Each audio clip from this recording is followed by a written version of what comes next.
Good morning students. जैसा कि मैंने पिछले वीडियो में वादा किया था आपसे कि मैं इस वीडियो में आपके लिए आर्ट्स स्टूडेंट्स जो इंटरमीडिएट से आर्ट्स लेकर पास हुए हैं उनके लिए क्या क्या स्कोप्स हैं, जॉब के क्या क्या अपॉर्चुनिटीज़ हैं, इनके बारे में आपको एक मोटा तौर पे मैं जानकारी दूंगा। और मैं इस वीडियो में उन्हीं डाटा के साथ आपके सामने हूँ। डियर स्टूडेंट्स, आप जानते ही होंगे कि पहले से भी आपको बताया हुआ है कि जो भी स्टूडेंट्स साइंस के हैं, अगर वो अपना स्ट्रीम चाहें तो बदल सकते हैं, अपना सब्जेक्ट चाहें तो बदल सकते हैं। ग्रेजुएशन में वो आर्ट्स पढ़ना चाहें आर्ट्स पढ़ सकते हैं, कॉमर्स पढ़ना चाहें कॉमर्स पढ़ सकते हैं। लेकिन आर्ट्स के स्टूडेंट साइंस नहीं पढ़ सकते हैं, लेकिन आर्ट्स के स्टूडेंट कॉमर्स पढ़ सकते हैं। तो मैं जो अभी बात करने वाला हूँ वो क्यूमुलेटिवली कलेक्टिवली साइंस के स्टूडेंट्स के लिए भी है और आर्ट्स के स्टूडेंट्स के लिए भी हैं। ये दोनों ही स्टूडेंट्स के स्कोप की बात है, उनके जॉब अपॉर्चुनिटीज़ की बात है। मैं अभी आपको एक बात बता दूं कि किसी भी सब्जेक्ट का महत्व जो है वो बहुत कम नहीं और किसी का बहुत ज़्यादा नहीं है। सारे के सारे सब्जेक्ट जो है वो अपने आप में एक इम्पॉर्टेंस रखते हैं और उनका अलग अलग स्कोप है। सब किसी का स्कोप बहुत ज़्यादा, किसी का स्कोप बहुत कम नहीं। आप अगर सच्चे लगन से, सच्ची निष्ठा से आप उसकी तैयारी करते हैं तो निश्चित रूप से उसी सब्जेक्ट में आपका कैरियर बहुत आगे तक जाता है। हमारे एक प्रसिद्ध ग्रंथ रामचरितमानस में भी एक रामचरितमानस की एक पंक्ति है कि जेहि के जेहि पे सत्य सनेहु, सो तेहि मिलहि न कछु संदेहु। मतलब ये कि आपकी अगर निष्ठा सच्ची है तो वो चीज़ जिसके लिए आप प्रयत्नशील है वो निश्चित रूप से आपको मिलेगी। तो आइए मैं पहले आपको बता दूं कि वे यूनिवर्सिटीज़ कौन कौन से हैं जो आर्ट्स के सब्जेक्ट में एडमिशन के लिए टेस्ट ऑर्गेनाइज करवाते हैं। एक बार फिर से दोहरा देना चाहता हूं कि ये सारे के सारे अपॉर्चुनिटीज़ साइंस वालों के लिए भी हैं और आर्ट्स वालों के लिए भी हैं। तो मैं उन यूनिवर्सिटीज़ का एक लिस्ट बनाया है मैं वो लिस्ट आपको दिखाता हूं और ये बताता हूं कि उन यूनिवर्सिटीज़ में जो एग्ज़ामिनेशन कंडक्टिंग बॉडी है वो कौन है और हमें एग्ज़ामिनेशन का प्रोसीड्यूर, हम कैसे एग्ज़ाम में सफल हो सकते हैं। तो आपके सामने ये एक पावर पॉइंट प्रेजेंटेशन का एक स्लाइड है जिसमें मैंने लिस्ट बनाया है कि यूनिवर्सिटीज़ कौन कौन से हैं जो एग्ज़ाम कंडक्ट करवाती हैं। तो इसमें देखिए, Indraprastha university common entrance test. Indraprastha university जो है वो दिल्ली में है। यह एक पब्लिक यूनिवर्सिटी है जिसका एग्जामिनेशन कंडक्ट करवाता है गुरु गोविंद सिंह इंद्रप्रस्थ यूनिवर्सिटी। एग्जामिनेशन का नाम है Indraprastha university common entrance test IPU-CET और इसका कंडक्टिंग बॉडी है गुरु गोविंद सिंह इंद्रप्रस्थ यूनिवर्सिटी, जो कि एक पब्लिक यूनिवर्सिटी है जिसकी स्थापना 1958 में हुई थी। इसके बाद Jawaharlal Nehru university entrance examination JNUEE। आप जानते भी होंगे कि one of the best universities में जवाहरलाल नेहरू यूनिवर्सिटी आता है और यहाँ अंडर ग्रेजुएट लेवल में केवल लैंग्वेज की पढ़ाई होती है। मैंने पिछले वीडियो में भी इसकी चर्चा की थी। वो साइंस के स्टूडेंट्स भी जा सकते हैं वहाँ, आर्ट्स के भी स्टूडेंट जा सकते हैं। बस आपको एंट्रेंस पास करना है और लैंग्वेज में एडमिशन मिल जाएगा। लैंग्वेज में अपार अपॉर्चुनिटीज़ हैं। लैंग्वेज में अच्छा हैंडसम सैलरी पैकेज भी है, बड़े आराम का जॉब होता है और सर्टेनिटी हो जाती है। अगर आपने लैंग्वेज सीख लिया है, कोई भी विदेशी language, Chinese, Korean, Italian, Japanese, तो आपको एक सर्टेनिटी हो जाती है कि जॉब निश्चित रूप से आपको मिलेगा। एक यूनिवर्सिटी है बड़ा ही well known university, Delhi university, और दिल्ली यूनिवर्सिटी में भी इंट्रेंस टेस्ट होता है, Delhi university joint admission test DU-ZET। तो इसके थ्रू पहले दिल्ली यूनिवर्सिटी में जो एडमिशन होते थे वो एडमिशन था मार्क्स बेसिस पे, लेकिन अब वो बात रही नहीं। अब इंट्रेंस टेस्ट वहाँ भी होता है। दिल्ली यूनिवर्सिटी के अलग अलग कॉलेजेस में एडमिशन के लिए एक बार ज्वाइंट एडमिशन टेस्ट होता है और उसको क्वालिफाई करने के बाद आपको एडमिशन मिल जाता है। एक बात मैं यहाँ आपको बताना चाहूँगा कि अगर आपको दिल्ली यूनिवर्सिटी के रेगुलर कोर्स में एडमिशन नहीं मिलता है, जो कि बहुत लोग नहीं भी जानते हैं, तो वहाँ एक विंग है दिल्ली यूनिवर्सिटी का ही, school of open learning SOL, जो DU के कैंपस में ही है। और यूँ कहिए कि डिस्टेंस मोड में उसकी पढ़ाई होती है और वो सब कुछ ऑनलाइन है। आप ऑनलाइन अप्लाई करिए, एडमिशन लीजिए, उसका फ़ी भी 4 से 5 हज़ार रुपये के बीच में पर एनम लगता है और स्टडी मटेरियल आपको मिल जाता है। उसको पढ़ के आप पास करेंगे और आपकी जो डिग्री मिलेगी वो निश्चित रूप से उस पर DU का ही एक मुहर लगा रहेगा। और एक ऑप्शन उसमें ये होता है कि जब कभी आप बीच में चाहें तो आप उस SOL से रेगुलर मोड में जा सकते हैं, वहाँ एक मौका मिलता है बच्चों को।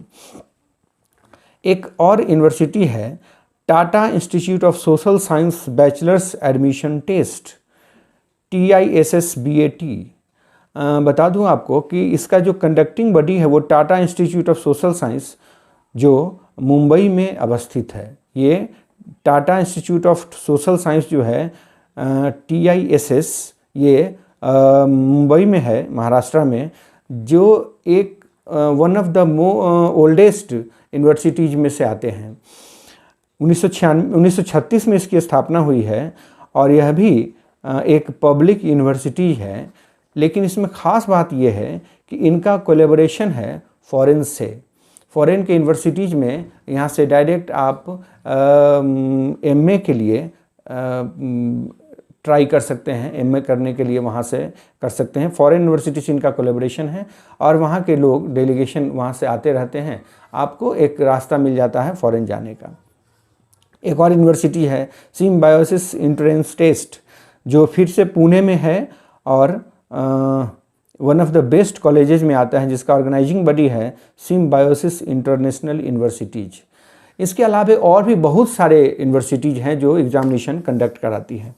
एक बात आपको बता दूं, पिछले वीडियोज में भी मैंने बताया था कि BHU भी एक ऐसा कैंपस है जहां आपको इंट्रेंस टेस्ट के थ्रू एंट्री मिलती है और अगर एक बार वहाँ एडमिशन मिल गया तो बच्चे समझते हैं कि हमारा फ्यूचर जो है वो सिक्योर हो गया। कैंपस में, यूनिवर्सिटी कैंपस में अगर आपको एंट्री मिल जाती है तो मैंने आपको कहा कि ये सब कॉलेजेज हैं, यूनिवर्सिटीज़ हैं जो इंट्रेंस टेस्ट ऑर्गेनाइज करवाती हैं, जिसके थ्रू आप अलग अलग कोर्सेज में एडमिशन ले सकते हैं। अब मैंने सभी कोर्स का तो नहीं, लेकिन कुछ जो कॉमन कोर्स हैं जिनका अपना एक प्लेसमेंट ज़्यादा है जिसमें, उसका मैंने एक लिस्ट बनाया है।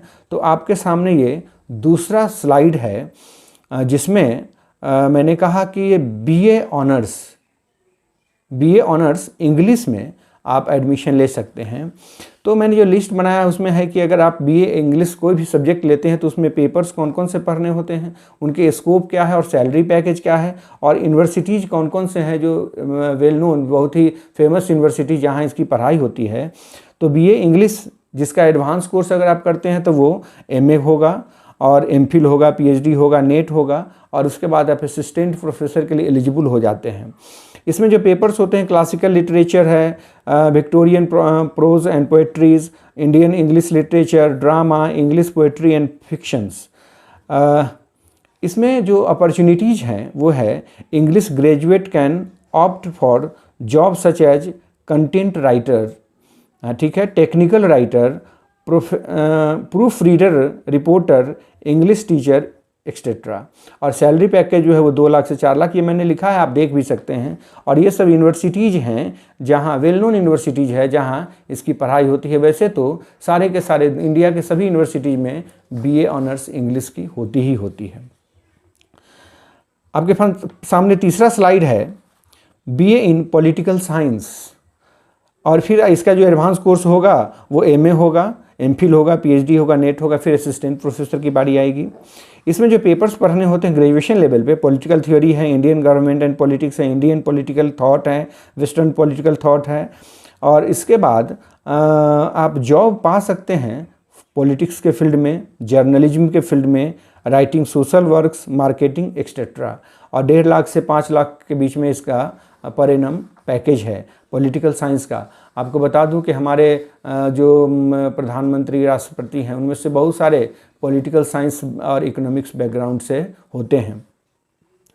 और इनके जो यूनिवर्सिटीज़ हैं उनका नाम मैंने लिखा है और आप इसको देख सकते हैं। इसमें MIT university Gwalior, PP Shivani university Surat और बाकी भी यूनिवर्सिटीज़ हैं जहां इसकी पढ़ाई होती है। आपके सामने चौथा एक स्लाइड होगा। उस स्लाइड में मैंने BA LLB की बात की है, लॉ की पढ़ाई जिसमें करते हैं, और इसका भी अब एक बहुत बड़ा स्कोप है। BA LLB में जो पेपर्स होते हैं, legal methods, political science, business law, advocacy skill, human rights law, और इसको करने के बाद जो अपॉर्चुनिटीज़ हैं, देयर प्राइवेट प्रैक्टिस, सबसे अधिक लोग जो BA LLB करते हैं वो प्राइवेट प्रैक्टिस करते हैं एज ए लॉयर, वकील के रूप में। However job such as business adviser, law officer, ETC are also open for them. Salary package 2 lakh से 4 लाख के बीच में होता है अगर गवर्नमेंट जॉब में जाते हैं आप तो, और नहीं तो प्राइवेट सेक्टर में तो खैर उसकी बात ही नहीं है, पैसे का कोई लिमिट नहीं होता है। और उसकी जो पढ़ाई होती है, जो बहुत ही फेमस वेल नोन यूनिवर्सिटीज़ है, उसका मैंने लिस्ट बनाया हुआ है। अगले स्लाइड में आपको दिखा दूँ BA journalism and mass communication, बड़ा ही स्मार्ट जॉब मिलता है इससे, और बड़ा स्मार्ट कोर्स भी होता है। आपने देखा होगा कि जो भी अभी रिपोर्टर्स हैं, TV रिपोर्टर्स, न्यूज़ चैनल पे जो एंकर्स आते हैं, उन्होंने यही कोर्स करना होता है। और मास कम्युनिकेशन एंड जर्नलिज्म का कोर्स करने में जो भी पेपर्स हैं वो है print journalism, television and radio, film studies, advertising, public relations, और इसमें वही फिल्म प्रोडक्शन हुआ, प्रेस इंफॉर्मेशन हुआ, जर्नलिज्म हुआ, इसमें आपको अपार मौका मिलता है इसमें जॉब का। पैकेज तो सरकारी में है 1,20,000 से 4 लाख के बीच में, लेकिन आपने सुना होगा, अगर आप नहीं सुने हैं तो जान लीजिए कि आज तक के एंकर हैं श्वेता सिंह, एक इसमें सुधीर चौधरी हैं, तो इन लोगों का जो पैकेज है वो लाखों में है, लाखों में। तो एक मुकाम हासिल करने के बाद पैकेज का कोई लिमिट रहता नहीं है। BA ज्योग्राफी, इस स्लाइड में आप देखिए, BA ज्योग्राफी में जो पेपर्स होते हैं वो है human geography, geography of India, regional planning and development, geomorphology, और इसके कर लेने से आपको जो जॉब मिलता है वो है urban planner, surveyor, metrologist. BA geography graduates के लिए एक और भी होता है कि अगर आपने MA कर लिया है ज्योग्राफी से, PhD कर लिया है, तो इंजीनियरिंग कॉलेजेज में एक रिमोट सेंसिंग ब्रांच होता है जहां ज्योग्राफी वाले को ही लिया जाता है। ज्योग्राफी का ही एक ब्रांच है जियो इन्फॉर्मेटिक्स, सिस्टर ब्रांच है जियो इन्फॉर्मेटिक्स, जिसकी पढ़ाई इसके MIT यूनिवर्सिटी हो गया, इग्नू से, या डिस्टेंस लर्निंग मोड से बहुत सारी यूनिवर्सिटी जो है वो जियो इन्फॉर्मेटिक्स की पढ़ाई कराते हैं, और वो एक साइंस कहलाता है, वो भी MSc इन जियो इन्फॉर्मेटिक्स, वो साइंस का एक स्ट्रीम हो जाता है ज्योग्राफी। तो मैंने कुछ अपॉर्चुनिटीज़ का यहाँ एक खाका रखा आपके सामने, जहाँ आप एडमिशन पा सकते हैं, जहाँ अपना कैरियर बना सकते हैं। इसके अलावे भी बहुत सारे ऐसे अपॉर्चुनिटीज़ हैं जिसमें कैरियर बनाया जा सकता है। ये जैसे जनरल कंपटीशन की बात करें तो जनरल कंपटीशन में आर्ट्स के स्टूडेंट्स के लिए एक बेनिफिशियल होता है, एक हेल्पफुल होता है वो, क्योंकि उनका GK जो है वो प्रिपेयर उनका कंप्लीट हो जाता है उसमें, और उनको अलग से बहुत ज़्यादा टाइम देने की ज़रूरत नहीं होती है। लेकिन साइंस बैकग्राउंड वाले के साथ एक बेनिफिट ये होता है, जो पहले भी मैंने बताया था आपको, कि उस जो कंपटीशन, उस कम्पिटिटिव लेवल में जो साइंस के सवाल पूछे जाते हैं वो 10th 11th 12th के लेवल के होते हैं, जिनके लिए उनको अलग से तैयारी नहीं करनी होती। तो दोनों का अपना एक लाभ हानि है। तो आपको उसमें पढ़ना आपको है, और अगर आपने अच्छे से तैयारी की है तो निश्चित रूप से उसमें आपको सफलता मिलेगी। और बात को यहीं समाप्त करते हुए एक आपसे अनुरोध है कि अगर आपने चैनल सब्सक्राइब नहीं किया है तो आप चैनल सब्सक्राइब कर लें, और वीडियो अच्छा लगा हो तो लाइक देना ना भूलें, और हाँ, बेल आइकन को ज़रूर प्रेस कर लें ताकि आपको इस तरह के नए नए वीडियोज़, नए नए इनोवेटिव वीडियोज़ आपको सही समय पे मिलते रहें। अब अगले वीडियो में आपसे फिर से मुलाकात होगी, जहां मैं कॉमर्स के स्टूडेंट्स के लिए स्कोप की बात करूंगा।